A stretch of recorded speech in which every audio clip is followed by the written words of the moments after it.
Hi guys, welcome to lesson 1 of basic soldering techniques. So for lesson 1, we will see what are the basic equipments, tools, as well as the materials required. Alright, so for the first item that we'll see is the soldering station itself. Alright, so we have this soldering station which consists of the soldering iron. This is the soldering iron. Alright, and for the soldering iron, we will see this whole part is the hot area. Okay, for soft soldering, we are going to use a temperature around 300 degrees Celsius. So it's going to be very, very hot, right? And you should be very careful when you handle soldering iron. The front part is the soldering iron tip, and this tip is changeable. Alright, so depending on the usage, there are various shapes of soldering iron tip that you can choose from. Okay, the next item of the soldering iron station is the soldering iron holder itself, right? So this is the soldering iron holder. Alright, so this is the soldering iron holder, and when you done soldering, you will place your soldering iron into this soldering iron holder. Okay, alright. Now the third item is the brass wool. So this is our brass wool, and we use the brass wool to clean the soldering iron tip. So once you're done, it's a good habit to always wipe off your soldering iron on this brass wool. Now, we do not recommend using the wet sponge. The reason being, we do not want to oxidize our soldering iron tip. Alright, and also we do not want to subject our soldering iron tip to thermal shock. And the third reason is the wet sponge is a bit messy. Alright, so we will prefer to use the brass wool. Alright, so for soldering iron station, it consists of the soldering iron holder, and the brass wool. Okay, so let me put away the soldering iron. Next, we will see what are the basic tools required for soldering. Alright, so the first tool that we will see is this. This is a cutter. Alright, this is a cutter, a wire cutter, and this is a flat wire cutter. So you notice for the flat wire cutter, this part is very flat. Alright, so it's very suitable to prepare your through hole component. Example, your resistor leg. Before you solder or after you solder, you want to cut off the leg, it's better to use the flat cutter. Okay, so this is our flat cutter. The next cutter that I'm going to introduce is this. This is a top cutter. Right, so this is a top cutter, and top cutter is used to cut from the top. There are many cases that you have accessibility problem. Alright, so instead of using the side cutter, the normal cutter, or the flat cutter from the side, you want to use the top cutter so that you can access from the top and trim the component leg from the top. Right, so we have the normal cutter, which is the flat cutter, and we also have the top cutter. Right, now we also use the cutter to cut the wire, be it your jumper wire or the interconnecting wire. Alright, so we always use the cutter to cut the wires or the component leg. Okay, now the next tool that I'm going to introduce is a plier. Right, so this is a plier, and this plier is called a duct wheelplier. Alright, you use the duct wheelplier to bend the component leg. Example, you want to bend the resistor's leg, you can use the duct wheelplier, or you can use the long nose plier to bend the component leg. Alright, so this is our plier, a duct wheelplier. The next item that I'm going to introduce is this. This is actually your wire stripper. We use the wire stripper to strip the wire insulation, be it the single core or the multi-strand wires. Alright, single core wires usually used for jumper wires. Multi-strand wire, due to its flexibility, we use it to interconnect. So we're going to strip the wire using the wire stripper, And if you notice, for the wire stripper, there's something called AWG. Alright, so there's something called AWG. This AWG stands for American Wire Gauge. Alright, and it uses the reverse numbering system. So what it means is that AWG 30 physical diameter is much smaller than AWG 20 physical diameter. So you can see here, AWG 20, this is the diameter, and AWG 30, this is the diameter, very small. Right? So it uses a reverse numbering system, and our wires usually rated diameter in AWG, American Wire Gauge. Right? So you release, if you want to use the tool, you release this lock first, right? You open up, right? And since the information is printed on this side, for aircraft tools, the information must be visible to you, must be facing you, right? So if this information is printed here, that means you will orientate so that this information is visible to you, and you insert the wire from rear. Alright, so let's say I have a wire, AWG 20 wire, I locate AWG 20 or AWG 30, alright? So let's say my wire is AWG 20, I locate, I insert the wire from the rear, I close the handle. So when I close the handle, the cutting blade will cut the insulation, only the insulation, alright?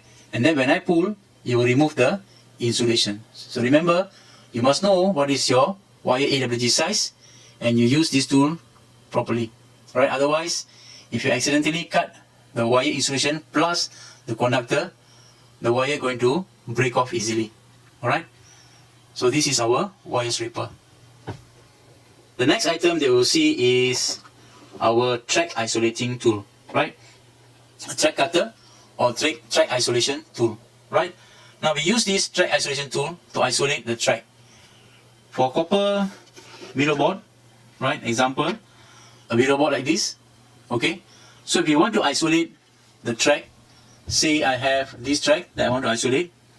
So what I do, I just place my tool into the hole, I place it perpendicularly, and then I turn clockwise and counterclockwise until the copper is completely removed, right? So you must check, after you do this, you must check, make sure that the copper is completely removed. Even a very thin layer of copper, a very thin strip of copper left behind can cause this part to be shorted, right? The idea is to isolate, you make sure that this copper is completely removed, right? And once you use this tool, it's good to use the brush to clean off all those copper residue, copper strip that you have removed, right? Now, those are the tools, basic tools that we use, and we also have this tool, right? This is called a wire tweezer. Now we use the wire tweezer to hold the component when we solder, right? Say I want to solder a resistor, right? I place the resistor into the correct location, and then I hold the component using my tweezer so that it's easier for me to solder. Alright, so this is my wire tweezer, right? So this is my tweezer, and it's good to have more than one tweezer. There are cases that you want to hold down the board as well as the component, so it's good to have more than one tweezer. Right? Now I also have these brushes, right? Different size of brushes that I will use to clean my mirror board, right? And to clean the mirror board, we use the brush plus a solvent, right?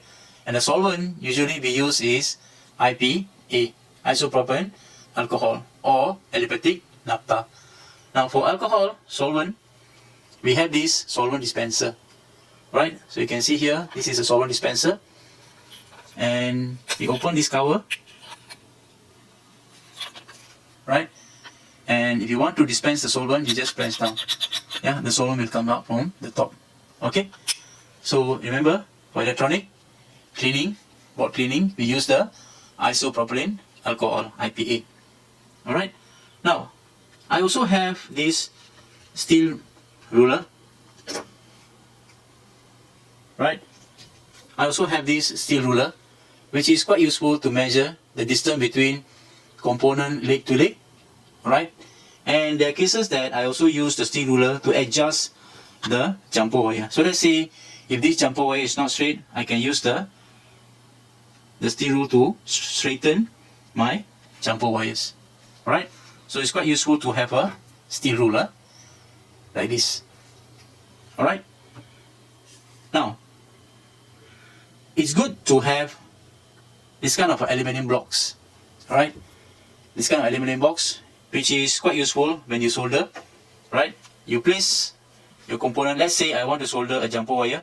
I place the jumper wire, alright, and then I place down the weight, right, preventing my board from moving around when I do my soldering. So it's good to have all these weights, right? But if you choose to use the third hand, then it is fine. Okay, alright.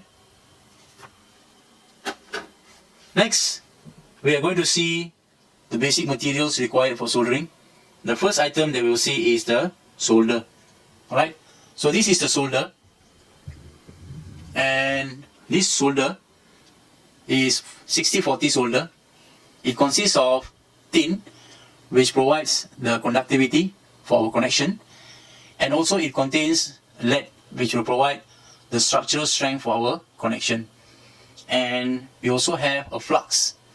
Alright, so for this solder is 60-40 solder, diameter 0.6 mm, and it comes with a flux core. Alright, the purpose of flux is to remove oxidation, and the diameter 0.6 mm is quite suitable to solder through hole component. Alright, because if the solder diameter is thin, the solder will melt easily. Alright, and you can solder the component quickly. We do not want to heat up the component for too long, right? So good soldering takes around 2 to 3 seconds. So if your solder can melt quickly, it will be very good for your components. Alright? Now, the next item that we'll see is this. This is called a solder wick, right? Solder wick is made of copper material, and you can imagine this solder wick as a sponge, right?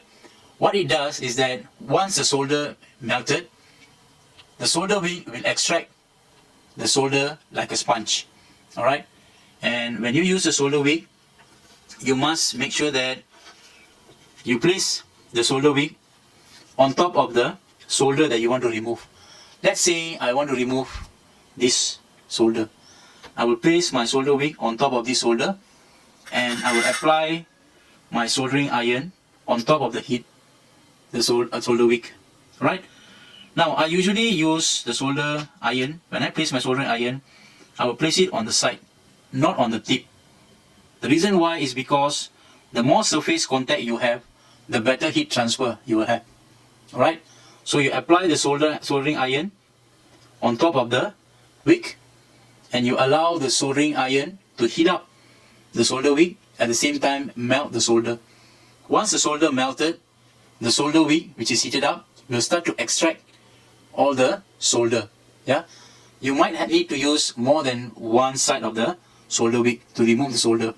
Alright, now when you remove, remember, you always remove the soldering iron together with the solder wick, right, simultaneously. You must remove them simultaneously.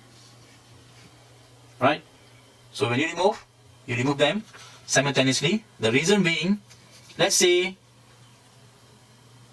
if I remove my soldering iron first, after that I try to remove my solder wick, there are cases that the solder might the solder might solidify, and when I try to pull out my solder wick, it might rip off the copper underneath, right?